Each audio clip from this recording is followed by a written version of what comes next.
Hello hello साथीहरू, good afternoon. म हजुरहरूलाई आज खाजाको रूपमा चाउमिन बनाएर देखाउने छु।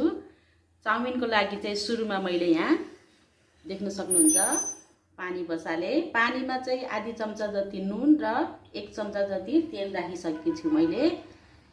तेल र नुन राख्नाले साथीहरू चाउमिन टुक्रिँदैन र टाँसिँदैन। देख्न सक्नुहुन्छ मैले यहाँ पानी बसालिसकेको छु। पानी उम्लिसकेको छ। मैले यसमा पानी उम्लेपछि चाउमिन राख्दैछु।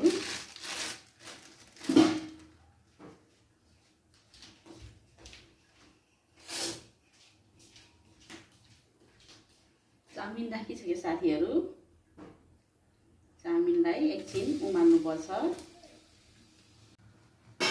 देख्नु होला यतिको भएपछि हजुरहरूले चाउमिनलाई पखालिदिनु होला। साथीहरू मैले चाउमिन पखालेर नि राखिसकेकी छु। देख्न सक्नुहुन्छ चाउमिन चाहिँ हजुरहरूले एकदम राम्रोसँग पखाल्नु पर्छ। साथीहरू मैले चाउमिनको लागि सुरुमा प्याज राख्दैछु। त्यसपछि हजुरहरूले काटेर राखेको सानो पिस गरेको लसुन राख्न सक्नुहुन्छ र यिनीहरूको एकछिन फ्राई गरिदिनु होला।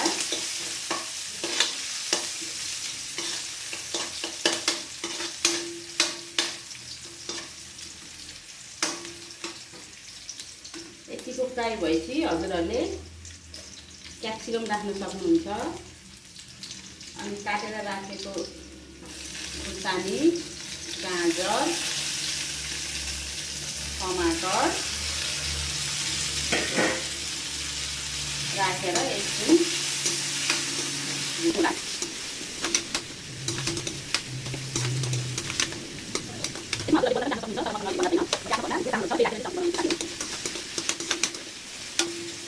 भेजिटेबलहरू धेरै पकाउनु नि हुँदैन साथीहरू। र यसमा मैले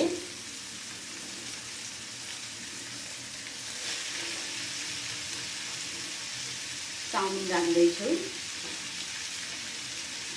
र यसमा चाउमिन राखेपछि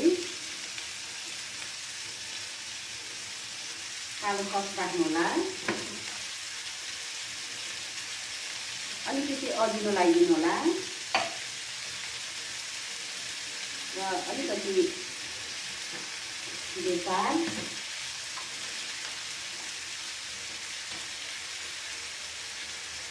कलर खुर्सानी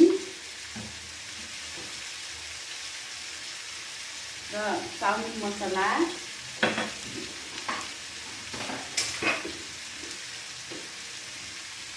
जिरा धनियाँको धुलो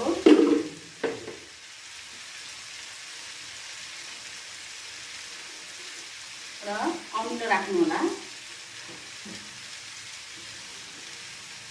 त्यसपछि यसलाई हजुरहरूले फ्राई गर्नु होला।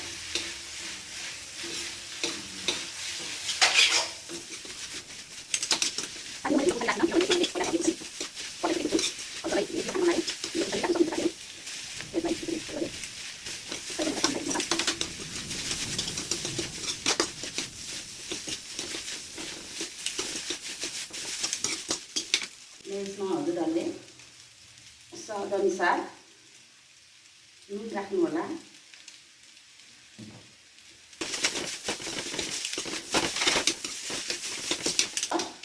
रेडी भइसकेको छ, देख्न सक्नुहुन्छ।